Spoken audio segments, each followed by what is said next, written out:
अस्सलाम वालेकुम everyone. Last video में हमने इतना डिस्कस किया था कि इस चैप्टर में से शॉर्ट क्वेश्चन और लॉन्ग क्वेश्चन कौन कौन से बन सकते हैं। तो अब जो हम टॉपिक डिस्कस करने जा रहे हैं ना कि मसल परफॉर्मेंस के जो 3 एलिमेंट्स हैं ना, basic 3 elements, strength, power, endurance, इन तीनों चीज़ों को पहले हम समझेंगे। बाकी टॉपिक्स को समझने के लिए ना इनको समझना जो है वो बहुत ज़्यादा ज़रूरी है। ठीक है, शॉर्ट क्वेश्चन के हवाले से भी ये इंपॉर्टेंट है, आ जाते होते हैं पास में। स्ट्रेंथ क्या होती है, स्ट्रेंथ ट्रेनिंग क्या होती है, इसी तरह पावर और एंड्योरेंस क्या होती है। ठीक है, शॉर्टकट मैं आपको सबसे पहले बताती हूँ। देखो, ये जो 3 एलिमेंट्स है ना, muscle strength, muscle power, muscle endurance, ये मसल परफॉर्मेंस के एलिमेंट्स हैं। ठीक है, ये तीनों चीज़ें जो है, जैसे आपने किसी कंपटीशन में पार्ट लिया, ठीक है, और आपकी उस गेम में, कि कोई भी आप गेम कर रहे हो, उसमें आपकी जो परफॉर्मेंस है वो कैसी होगी, अच्छी होगी, बुरी होगी, उसमें बहुत सारी चीज़ें जो है मैटर करती हैं। लाइक कोई ऐसी गेम होती है जिसमें आपकी हाइट ज़रूरी होती है, आपके मसल्स की पावर कितनी है, आपकी हेल्थ कितनी है, आपकी फिजिक क्या है, मतलब वो सारी चीज़ें हैं जो आपकी परफॉर्मेंस को इफेक्ट करती हैं। मसल परफॉर्मेंस को इफेक्ट करने के लिए जो है ना, ये 3 एलिमेंट्स होते हैं, मसल स्ट्रेंथ, पावर और एंड्योरेंस। क्या होती है मसल स्ट्रेंथ को अगर हम शॉर्टकट में देखें ना,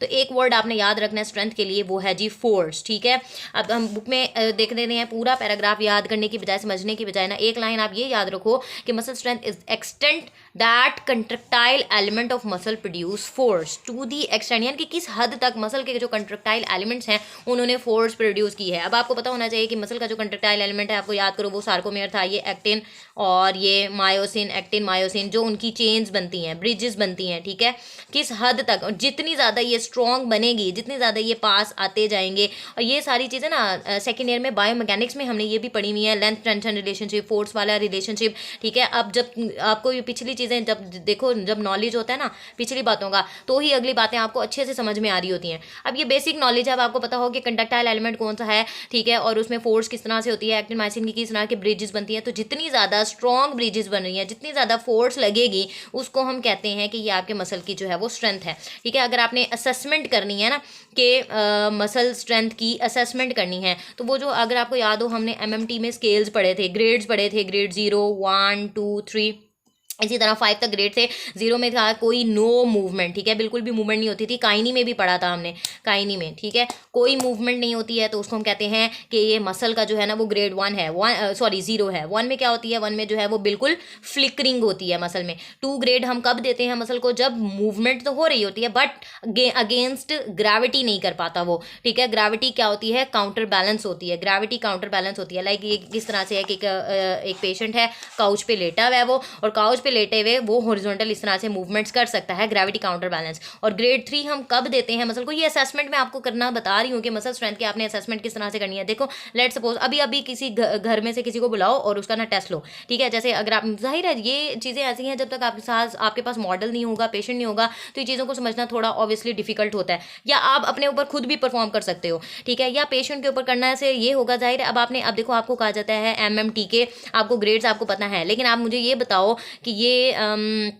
लेट सपोज कॉर्ड्स का कोई मसला है, कि किसी का ना क्वाड्रिसेप्स का कोई मसला है, अब आप उसकी असेसमेंट किस तरह से करोगे, वो मूवमेंट करना चाह रहा है बट नहीं हो पा रही है, तो ग्रेड 0 है। ठीक है, वो पिछली बात, अगर उसमें फ्लिकरिंग हो रही है, वो फ्लिकरिंग आपको पाल्पेशन से पता चलेगी, तो वो ग्रेड 1 है। अगर मूवमेंट तो कर रहा है लेकिन ग्रेविटी नहीं होनी चाहिए, तो फिर ग्रेड 2 है। लेकिन अगेंस्ट ग्रेविटी कर पा रहा है, तो चलो अच्छी बात है, ग्रेड 3 है। अगर मॉडरेट रेजिस्टेंस आप अप्लाई करते हो तो ग्रेड 4 है, और अगर हाई रेजिस्टेंस के अगेंस्ट वो मूवमेंट कर पा रहा है तो वो है ग्रेड 5। तो ये मसल स्ट्रेंथ की इस तरह की असेसमेंट है। इस असेसमेंट के थ्रू आपको पता चलेगा कि अच्छा मसल की जो है ना स्ट्रेंथ कितनी है। इसमें हम कोई रेपिटेशन की बात नहीं कर रहे हैं, इसमें हम कोई टाइम लिमिट की बात नहीं कर रहे हैं, इसमें हम सिर्फ एबिलिटी की बात कर रहे हैं, एक्सटेंट की बात कर रहे हैं कि किस हद तक जो है वो मसल का जो है वो मसल फोर्स प्रोड्यूस कर सकता है। जाहिर है, मसल फोर्स प्रोड्यूस करेगा तभी तो मूवमेंट होगी। मसल का काम क्या होता है, मसल का काम होता है मूवमेंट करवाना। ठीक है, जैसे अगर मैं यहीं पर ही मैं बात करती हूँ, मैं कितनी फोर्स के साथ मैं मूवमेंट कर पा रही हूँ, या फर्ज कर लो मैं कर ही नहीं पा रही, मतलब मैं फिंगर्स को ना फ्लेक्स कर ही नहीं पा रही हूँ, ठीक है, मेरी मूवमेंट हो ही नहीं रही है, तो ये मेरा जो है वो ग्रेड 0 है। ठीक है, या अगर सिर्फ मेरी जो फिंगर्स हैं वो हिली जा रही हैं, जस्ट थोड़ी बहुत फ्लिकरिंग हो रही है, वैसे ये तो मेरी फ्लिकरिंग नजर आ रही है ना, मसल में तो नहीं नजर आती ना, वो आप पाल्पेट करके आप फील करते हो। ठीक है, वो ग्रेड 1 है। ठीक है, अगर मैं ये है कि जैसे अब ग्रेविटी मेरी काउंटर बैलेंस है, ग्रेविटी काउंटर बैलेंस के अगेंस्ट मैं मूवमेंट कर पा रही हूँ, तो वो ग्रेड 2 है। और अगर मैं अगेंस्ट ग्रेविटी मूवमेंट आराम से कर रही हूँ, तो वो हमारा ग्रेड 3 है। और अगर मैंने रेजिस्टेंस दे दी थोड़ी सी, ठीक है, लाइक लेट सपोज ये ये मैं थोड़ी सी रेजिस्टेंस दे रही हूँ, मैं देखो ना, मैं इसको फ्लेक्स करने लगी हूँ, ठीक है, लेकिन मैं रेजिस्टेंस दे रही हूँ, रेजिस्टेंस मैं मॉडरेट रेजिस्टेंस दे रही हूँ और उसके अगेंस्ट मेरी मूवमेंट हो रही है, वो ग्रेड 4 है।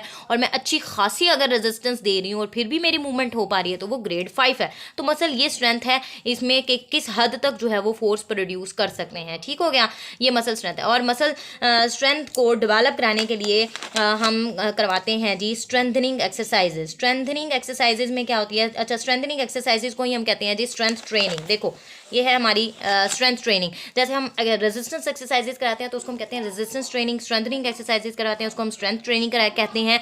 स्ट्रेंथ ट्रेनिंग का क्या क्या फ़ायदे होते हैं, बहुत सी अडेप्टेशंस होती हैं मसल में। एक तो इसका फ़ायदा ये है कि बहुत सारे अच्छे जो सारे मसल्स हैं ना, ज़्यादा से ज़्यादा मसल्स हैं वो आप समझ लो उसमें अडेप्टेशंस होती हैं। जैसे अगर फर्ज कर लो आप स्ट्रेंथनिंग एक्सरसाइज करवाते हो एक लेग की, ठीक है, सिंगल लेग स्ट्रेंथनिंग एक्सरसाइजेज, ठीक है, उसमें मैं आपको आप एक एग्जांपल बता देती हूँ कि जैसे अब ड्राइंग तो मेरी वैसे बहुत ही बुरी है, लेकिन आप जस्ट इमेजिन ये एक बंदा है और उसकी जो एक टांग है ना इधर स्टूल पे पड़ी हुई है, ठीक है, एक मतलब उसने नी फ्लेक्स करके और जो फुट है वो स्टूल के ऊपर रखा हुआ है। फुट चाहे प्लांटा फ्लेक्स करके रख लो या डॉर्सी फ्लेक्स करके रख लो, वट एवर जिसमें पेशेंट कंफर्टेबल हो वो उस तरह से एक नी फ्लेक्स करके स्टूल पे रखी हुई है और जो दूसरी लेग है वो ऑब्वियसली उसकी स्ट्रेट है। अब आप क्या किस तरह से आपने करना है, रेपिटेशन करनी है, जाहिर है, नी फ्लेक्स फिर स्ट्रेट फ्लेक्स फिर स्ट्रेट फ्लेक्स फिर स्ट्रेट। अब ये वैसे बंदा बिल्कुल भी नहीं है जिस तरह से मैं दिखाना चाह रही हूँ, लेकिन ये सिंगल लेग स्ट्रेंथनिंग एक्सरसाइज है। अच्छा, उसमें स्ट्रेंथनिंग होनी किस लेग की है, जो लेग जो नी फ्लेक्स करके स्टूल के ऊपर पड़ी हुई है उसके ऊपर तो कोई फर्क नहीं पड़ेगा ना, लेकिन दूसरे जो मसल्स हैं इस लेग वाले, राइट साइड के लेग वाले, उसमें होगी डेवलप, ठीक है। उसमें जो एडक्टर्स हैं, एबी डक्टर्स हैं, इसी तरह क्वाड्स हैं, हैमस्ट्रिंग्स हैं, ये सारे ग्रुप ऑफ मसल जो हैं वो इंप्रूव होंगे, इनमें अडेप्टेशंस आएंगी। और वो कौन कौन सी अडेप्टेशंस आएंगी, common adaptations to strength training is maximum force increase होगी, न्यूरल अडेप्टेशंस होंगी, मसल फाइबर का साइज बढ़ेगा। देखो मसल फाइबर का साइज बढ़ेगा तो ऑब्वियसली फोर्स बढ़ेगी तो स्ट्रेंथ बढ़ेगी। तो ये सारा जो किस्सा था वो स्ट्रेंथ के हवाले से था। आई होप कि क्लियर हो गया होगा, बट फिर भी अगर स्ट्रेंथ के हवाले से कोई क्वेश्चन हो तो you can ask in comment. अब मसल पावर क्या होती है, मसल पावर को हम समझते हैं। नेक्स्ट टॉपिक है हमारा ये मसल पावर वाला, ठीक है, ये मसल पावर। अच्छा, मसल पावर में ना हम देखते हैं टाइम को, ठीक है। मेन जो हमारा की पॉइंट जो है, की वर्ड जो है वो है जी टाइम, कि कितने टाइम में आपने समझ लो कि कोई वर्क किया है। डेफिनेशन में देखो वो क्या कहते हैं, वो कहते हैं जी power is related to strength और स्पीड, ठीक है, speed, and it is find as work produce by muscle per unit of time, ठीक है। जैसे मैंने आपको कहा ना कि टाइम के हिसाब से। अच्छा, लेट्स सपोज मैं कहती हूँ, जैसे हाँ, आपने जाना है और सीढ़ियाँ चढ़नी है, ठीक है, आपके घर में जितनी भी सीढ़ियाँ चढ़नी है और मैं आपको टाइम देती हूँ कि आपने 5 मिनट में ये सीढ़ियाँ चढ़नी है। नहीं, 5 मिनट तो खैर बहुत ज़्यादा हो रहे हैं, चलो आप देखो 1 किलोमीटर वो है, हाँ 100 मीटर रेस करते थे ना हम स्कूल में, 100 मीटर रेस है, ठीक है। अब आपने उसमें जैसे आपके पास टाइम है जी 5 मिनट का, आपने 5 मिनट में कवर करना है, बट आप 5 मिनट में कवर नहीं कर पाए हो, आपने लेट सपोज आपको 10 मिनट लग गए, ठीक है। तो ये सारा जो टाइम का सारा किस्सा है ना वो पावर से रिलेटेड है, मतलब आपके मसल्स में इतनी ज़्यादा पावर नहीं है। तो जाहिर है फिर पावर डेवलप कराने के लिए हम पावर ट्रेनिंग देंगे और ट्रेनिंग के लिए वो अभी हम आगे पढ़ते हैं। बट पहले आप पावर को तो समझो कि पावर है क्या। पावर, स्ट्रेंथ और एंड्योरेंस ये तीनों डिफरेंट चीज़ें हैं। मसल स्ट्रेंथ में हम किसी टाइम की बात नहीं कर रहे थे, किसी रेपिटेशन की बात नहीं कर रहे थे, पावर में हम टाइम की बात कर रहे हैं कि कितने टाइम में आप कोई वर्क कर पा रहे हो, उसको हम पावर कहते हैं। अब देखो आपका मसल पावर का किस तरह से पता चलेगा। लेट्स सपोज आपने ना जैसे मसल बाइसेप्स की पावर को चेक करना है, ठीक है, बाइसेप फ्लेक्स। आप बाइसेप का क्या काम होता है, आप फ्लेक्शन में कर रहे हो, ठीक है, आप फ्लेक्स करो, आर्म फ्लेक्स करो और उसमें साथ आपने रेजिस्टेंस देनी है, ठीक है, रेजिस्टेंस देनी है। आप किस हद तक आपको जो है वो, अब जाहिर आप पेशेंट के ऊपर करोगे तो फिर ही आपको फील करेगा ना कि वो आपकी रेजिस्टेंस को ओवरकम कर पा रहा है या नहीं कर पा रहा है, या वो अपनी मूवमेंट पूरी कर जाता है आपकी रेजिस्टेंस देने के बावजूद भी, तो भी आपको अंदाज़ा होगा कि इसकी पावर कितनी है, ठीक है। तो बहरहाल यहाँ से सिर्फ आपने डेफिनेशन को ही देखना है कि स्ट्रेंथ और स्पीड ऑफ मूवमेंट से ये रिलेटेड है। यहाँ तक अगर आपको डेफिनेशन समझ में आ जाती है तो बहुत है। अब पावर ट्रेनिंग हम किस तरह से कराते हैं, बहुत सारे मोटर टास्क हैं, जैसे बलिस्टिक मूवमेंट्स हैं जिसमें स्ट्रेंथ और स्पीड दोनों इंक्लूडिंग होती हैं। Muscle strength is necessary foundation for developing muscle power. Obviously देखो मसल पावर से पहले हम स्ट्रेंथ का जिक्र कर चुके हैं। पावर से पहले मसल में स्ट्रेंथ का होना ज़रूरी है, तभी आप में जो है ना वो पावर की डेवलपमेंट होगी। तो पावर से पहले हमने स्ट्रेंथनिंग एक्सरसाइजेस करवानी है, तो पावर तो गेंड हो सकती है ना। जब हम power can be gained by either increasing a work a muscle, ठीक है, must perform during a specified period of time. ये वही टाइम की मैंने आपको बात बता दी है ना कि पावर इंक्रीज हो सकती है कि आपने ना इतना मिशन रख लेना है कि इतने टाइम में जो है ना आपने इतने टाइम में जो है ना आपने ये काम करना है, ठीक है। तो जिस तरह से आप टाइम को स्पेसिफाई कर लोगे, और reducing the amount of time required to produce the work. Obviously जैसे अगर फर्ज कर लो एक काम है, कोई नया नया बंदा होगा ना जिसने कोई भी वर्क परफॉर्म करना स्टार्ट किया है, कोई भी टास्क परफॉर्म करना स्टार्ट किया है, तो उसको शुरू में जाहिर है उसको तो शुरू में ना उसको लग जाएंगे तकरीबन लेट सपोज मतलब उसको लगते हैं शुरू में 10 मिनट, और काम करते करते वो इतना मतलब मास्टर हो जाता है उसमें कि उसको फिर वही काम उसको करने में कितने लगते हैं जी, 5 मिनट लगते होते हैं, ठीक है। जैसे यही चीज़ होती है। जैसे देखो ना, अब हर एक्सरसाइज के लिए ना उसकी स्पेसिफिक ट्रेनिंग करवाई जाती है। अगर आपको स्विमिंग करनी है तो स्विमिंग करते करते ही आप अगर माहिर होगे ना, आप स्विमिंग में ही माहिर होगे। बट एक ऐसा बंदा है जो रनिंग अच्छी करता है और एक बंदा है जो स्विमिंग अच्छी करता है। तो रनिंग वाला बंदा स्विमिंग अच्छी नहीं कर पाएगा और स्विमिंग वाला बंदा रनिंग अच्छी नहीं कर पाएगा, क्योंकि उसके मसल्स की जो पावर ऑफ रनिंग करने में वो बहुत ज़्यादा अच्छा है। वो रनिंग अच्छे से कर सकता है, वो 10 मिनट में कोई इतना डिस्टेंस है वो कवर कर सकता है। लेकिन जो स्विमिंग वाला बंदा है वो हो सकता है वो 15 मिनट में कवर कर सकता हो, ठीक हो सकता है। तो देखो ये अब पावर ट्रेनिंग जो है ना, ऑब्वियसली आपने कोई भी टास्क है जो आपने वो परफॉर्म करना है, आपने टाइम जो है ना उस काम को प्रोड्यूस करने के लिए जो टाइम है उसको कम करते जाना है। लाइक सबसे पहले आप कहोगे आपने ये काम 10 मिनट में परफॉर्म करना है, ठीक है। फिर आप कहोगे अब आपने इसको 8 मिनट में करना है, फिर 6 मिनट में करना है, 5 मिनट में करना है। तो टाइम कम करते करते जो मसल्स की जो इस तरह से पावर है वो इंक्रीज हो जाएगी। तो इसको हम कहते हैं जी पावर ट्रेनिंग। तो मेन क्या है, मेन पावर ट्रेनिंग में आपने टाइम को वेरी करना है, ठीक है। बात नेक्स्ट उसके बाद अच्छा देखो पावर में जैसा आपको इतना पता होना चाहिए। देखो कॉन्सेप्ट देने की बात है, कॉन्सेप्ट देने में टाइम लग रहा है, जब आप इसको समझ जाओगे तो फिर जाहिर है आप अपनी तरफ से भी लिख सकते हो। पूरा किस्सा लिखने की जरूरत ही नहीं है, मैंने आपको पहले भी बता दिया था लास्ट वीडियो में कि इसमें शॉर्ट क्वेश्चन ही आते होते हैं।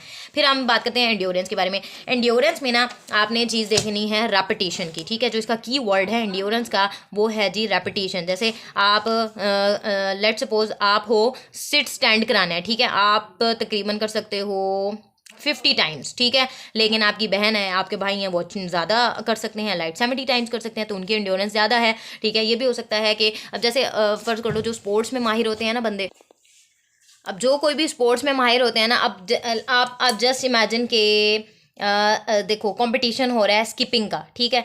तो और उसमें आपके पास जो है ना देखो वेरी करता है। एक जो लड़की है वो 100 टाइम्स कर सकती हैं, एक जो है वो 50 टाइम्स कर सकती हैं। तो मतलब रेपिटेशन की बात हो रही है। मैंने आपको कहा कि मसल एंड्योरेंस में जो आपका कीवर्ड है वो रेपिटेशन है। तो कितने हद तक और कितनी रेपिटेशन की जा सकती हैं वो होती है आपके मसल की एंड्योरेंस। तो यहाँ से हमने बुक में क्या करना है कि endurance is the ability to perform repetitive activities over a prolong period of time. Repetitive activities, अच्छा एक्टिविटी वही सेम ही है, ठीक है, सेम एक्टिविटी की बात की जा रही है for a prolong period of time, उसको हम कहते हैं एंड्योरेंस। अब एक होती है जी हमारे पास कार्डियोपल्मोनरी एंड्योरेंस और दूसरी होती है मसल एंड्योरेंस। कार्डियोपल्मोनरी में एंड्योरेंस में देखो हम जो सारी बातें होंगी ना वो हार्ट से रिलेटेड होंगी, हार्ट की हेल्थ से रिलेटेड होंगी। क्या है, cardiopulmonary endurance is associated with repetitive dynamic motor activities, जैसे कि वॉकिंग है, साइकिलिंग है, स्विमिंग है। ये सारी जो हैं किससे रिलेटेड हैं, कार्डियो। इसमें हमारे पास बहुत सारे मसल्स जो हैं वो इन्वॉल्व हैं। और मसल एंड्योरेंस का मतलब क्या होता है जी, मसल एंड्योरेंस को आप कह सकते हो लोकल एंड्योरेंस, यानी कि सिर्फ एक मसल के ऊपर फोकस किया जा रहा है। जैसे कि एबिलिटी ऑफ दी, किसी भी एक मसल की बात कर रहे हैं हम, ability of the muscle to contract repeatedly against an external load, ठीक है। लेकिन कार्डियो में आप देखो जब बात करते हो ना कार्डियो अगर कोई जिम जाता है तो पता होगा कि कार्डियो एक्सरसाइजेज में देखो ओवरऑल हम मसल्स की बात करें, काफ़ी सारे लार्ज ग्रुप ऑफ मसल्स जो हैं वो इन्वॉल्व हैं। मसल एंड्योरेंस में हम लोकल एंड्योरेंस की बात कर रहे हैं, किसी एक मसल की बात कर रहे हैं कि वो रिपीटेडली जो है ना वो कंट्रैक्ट हो रहा है over the against the external load और सस्टेन टेंशन परफॉर्म का जो है ना जनरेट कर रहा है and resist the fatigue over an extended period of time, ठीक है। तो एंड्योरेंस को आप उर्दू में याद रखना चाहो तो आप याद करते हो कि बर्दाश्त, कितनी बर्दाश्त है, आप कितनी जो है ना कर सकते हो, कितने पुशअप्स कर सकते हो, कितने सिट स्टैंड कर सकते हो, कितने टाइम्स जो है ना वो परफॉर्म कर सकते हो, वो मूवमेंट परफॉर्म कर सकते हो, वो होती है आपके मसल की एंड्योरेंस। और ये जो तीनों चीज़ें हैं मसल एंड्योरेंस, मसल पावर और क्या थी पहली मसल स्ट्रेंथ, ये तीनों चीज़ें डिटर्मिन करती हैं मसल की परफॉर्मेंस, कि आपके मसल की परफॉर्मेंस कितनी अच्छी है कितनी बुरी है, तो ये सारी चीज़ें हैं। फिर उसके बाद आपने ये बॉक्स कभी भी नहीं भूलना है। एक्सरसाइज, रेजिस्टेंस एक्सरसाइजेज के क्या फ़ायदे होते हैं, बेनिफिट्स क्या होते हैं, ये आपने लाजमी जो है ना याद कर लेना है कि बेनिफिट्स क्या हैं। मसल परफॉर्मेंस बढ़ेगी, मसल स्ट्रेंथ बढ़ेगी, बोन मिनरल डेंसिटी बढ़ेगी, जॉइंट के ऊपर स्ट्रेस कम पड़ेगा। क्योंकि देखो अगर आपको पता है ना कि देखो ये हमारा ये जो है ना ये बोन है, ठीक है, ये बोन है, और आपको पता है कि मसल जो है, मसल का जो टेंडन है वो बोन के साथ ही जुड़े हुए होते हैं, ठीक है।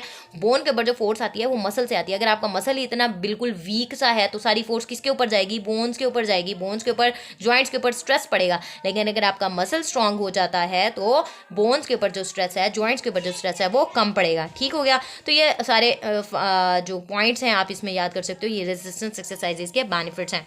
तो ये तीनों जो एलिमेंट्स थे मसल परफॉर्मेंस के वो कवर हो चुके हैं। फिर नेक्स्ट जो हम पढ़ेंगे वो हम पढ़ेंगे जी प्रिंसिपल्स। कौन से प्रिंसिपल्स हैं जो रेजिस्टेंस एक्सरसाइजेज में हमने देखने हैं।